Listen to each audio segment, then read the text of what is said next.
Hello everyone, welcome to Namrata educates. तो जैसा कि मैंने बोला था, आरआरबी एनटीपीसी 2-4 दिन पहले मैंने एक वीडियो बनाया था। आरआरबी एनटीपीसी 2025 की वैकेंसी आई थी ग्रेजुएट लेवल के लिए।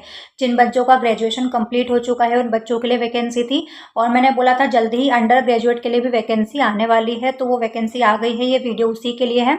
अंडर ग्रेजुएट मतलब जिन भी बच्चों ने 12th पास कर रखा है वो सभी इस एग्ज़ाम को देने के लिए एलिजिबल है।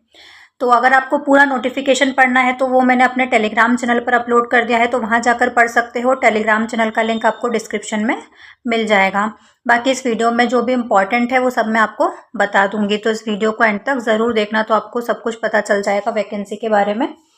तो देखो, विभिन्न गैर तकनीकी लोकप्रिय कोटियाँ पूर्व स्नातक पदों की भर्ती। तो जिन भी बच्चों का 12th कंप्लीट हो चुका है वो सभी बच्चे इस एग्ज़ाम का फॉर्म फिल कर सकते हैं, इस एग्ज़ाम को देने के लिए एलिजिबल है। तो ऑनलाइन एप्लीकेशन फॉर्म भरना कब से स्टार्ट हो जाएंगे? तो 28 अक्टूबर से स्टार्ट हो जाएंगे और 27 नवंबर लास्ट डेट है। ठीक है, 28 अक्टूबर से 27 नवंबर तक। इसके बाद आप आवेदन शुल्क, जो एग्ज़ाम फ़ी है, वो 29 नवंबर तक भी भर सकते हो। अगर कोई त्रुटि हो जाए तो उसके सुधार के लिए, मॉडिफिकेशन के लिए आपको टाइम मिलेगा 30 नवंबर से 9 दिसंबर तक का। ये इंपॉर्टेंट डेट से याद रखना फॉर्म फिल करने की।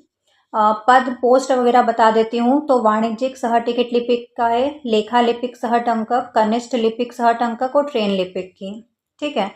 प्रारंभिक वेतन देखो, हर पोस्ट का है 21,700। प्रारंभिक पे है, इससे ज़्यादा मिलेगा। ठीक है, यह इनिशियल पे होता है 19,900, 19,900। और ये ज़रूर याद रखना, ये मेडिकल फिटनेस का भी आगे बताऊंगी आगे की स्लाइड में। चिकित्सा मानक की B2, C2, A3 क्या है। एज की अगर बात करूँ कि तो 18 से 30 एज आपकी होनी चाहिए। 1 जनवरी 2026 के अकॉर्डिंग काउंट की जाएगी आपकी एज। कुल पद कितने हैं? तो इस पोस्ट के लिए 24 से 24 पद है। इस सेकंड पोस्ट के लिए 394 पद है। तो इस तरह से टोटल पोस्ट कितनी है? 3058, 3058 टोटल पोस्ट आपकी आई है। ग्रेजुएट लेवल की कितनी पोस्ट थी? तो ग्रेजुएट लेवल की पोस्ट थी 5810। और इसकी कितनी पोस्ट है? 3058। ये कौन भर सकता है? जो 12th पास है। और जो 12th पास है, और ये कौन भर सकता है? जिनका ग्रेजुएशन कंप्लीट हो चुका है।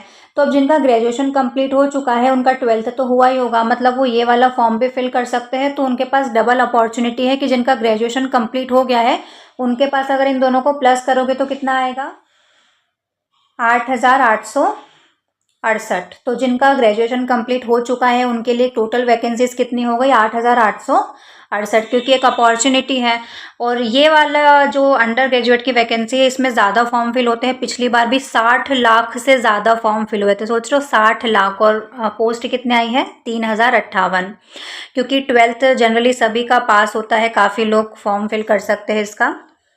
तो इस तरह से जिनका भी ग्रेजुएशन कंप्लीट है वो दोनों फॉर्म फिल करना, ग्रेजुएशन वाला भी और अंडर ग्रेजुएशन वाला भी। आगे चलते हैं। देखो, अभी मैंने बताया था ना कौन सी पोस्ट के लिए क्या क्या मेडिकल फिटनेस चाहिए। A3, B2, C2 तो यहाँ पढ़ लेना। दूरदृष्टि कितनी होनी चाहिए, निकट दृष्टि, चश्मा कैसा, कितने नंबर का, और कितना आपकी विजन पावर होनी चाहिए। पोस्ट के अकॉर्डिंग है वो। एज मैंने बता ही दी है, कितनी है? 18 से 30 साल एज होनी चाहिए। 18 से 30 साल 1 जनवरी 2026 से इसको काउंट करेंगे। और एज रिलैक्सेशन मिल जाएगा अगर आप कैटेगरी में आते हो। जैसे SC ST के लिए 5 साल का है, OBC के लिए 3 साल का है। और ये पढ़ लेना और भी एज रिलैक्सेशन का अपने अपने कैटेगरी वाइज। फॉर्म फिल करने में फ़ी कितनी लगेगी? तो जो भी रिजर्व कैटेगरी से बिलोंग करते हैं उनके लिए 250 रुपये लगेंगे। अनरिजर्व कैटेगरी जनरल वालों के लिए 500 रुपये लगेंगे। लेकिन देखो, इस एग्ज़ाम का पैटर्न क्या होता है? CBT 1, CBT 2 दो मोड में एग्ज़ाम होता है। तो CBT 1 में आप अपीयर कर जाते हो, आप CBT 1 एग्ज़ाम देने चले जाते हो तो जनरल के 400 रुपये रिफ़ंड हो जाएंगे और इनके पूरे 250 रुपये रिफ़ंड हो जाएंगे। लेकिन कब होंगे? आप एग्ज़ाम देने जाओगे तो, अदरवाइज़ पैसा रिफ़ंड नहीं होगा। और अपनी जो अकाउंट नंबर है, बैंक की डिटेल्स है, वो अच्छे से भरना, वरना बाद में कंप्लेन होती है ये कि रेलवे पैसा नहीं देता है, बच्चों के पैसे खा गया है ना। ऐसा नहीं होता है, पैसे रिफ़ंड हो जाते हैं। लेकिन आपको अच्छे से अपना जो अकाउंट डिटेल्स वगैरह है वो फिल करना पड़ेगा। और CBT 1 एग्ज़ाम देने जाओगे तो ही पैसा रिफ़ंड होगा आपका। नेक्स्ट देखो, एग्ज़ाम पैटर्न की अगर बात करूँ तो CBT 1, CBT 2 दोनों सेम है बिल्कुल। ठीक है, दोनों का सिलेबस बिल्कुल सेम है, कुछ भी अलग नहीं पढ़ना है। CBT 1 में आपका टाइम कितना रहेगा, 90 मिनट का टाइम रहेगा और 100 क्वेश्चन आएंगे। सामान्य जागरूकता के 40 क्वेश्चन आएंगे, मैथ्स के 30 क्वेश्चन आएंगे और रीजनिंग के 30 क्वेश्चन आएंगे। CBT 2 में सब कुछ सेम रहेगा, बस नंबर ऑफ क्वेश्चन चेंज हो जाएंगे। कितने हो जाएंगे, 120। टाइम उतना ही रहेगा, ठीक है, मतलब आपको अपनी स्पीड बढ़ानी पड़ेगी। सिलेबस देख लो एक बार। तो मैथ्स का ये सिलेबस है, सारे टॉपिक आप पढ़ लेना। मैंने जो ग्रेजुएशन लेवल का बताया था उसमें भी पूरा सिलेबस डिस्कस किया था।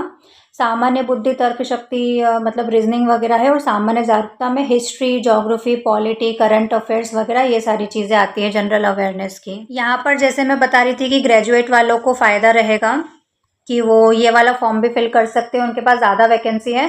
तो एक फ़ायदा और है कि उनको कुछ भी अलग नहीं पढ़ना है, सिलेबस भी बिल्कुल सेम है, ग्रेजुएट वालों का भी, अंडर ग्रेजुएट वालों का भी। CBT 1, CBT 2 चारों एग्ज़ाम का मतलब सिलेबस सेम रहेगा, आपको कुछ भी अलग पढ़ने की ज़रूरत नहीं है। ये हो गया। अब इसके बाद क्या होगा, CBT 2 मैंने बता ही दिया है, 90 मिनट का टाइम मिलेगा और प्रश्नों की कुल संख्या कितनी हो जाएगी अब, 120। सामान्य जागरूकता के 50 प्रश्न आ जाएंगे और गणित और रीजनिंग के 35 क्वेश्चन आ जाएंगे और नेगेटिव मार्किंग होती है इसमें, ठीक है, 1/3। अगर गलत आपने टिक किया है, गलत आंसर पिक किया है तो 1/3 अंक आपका काट लिया जाएगा।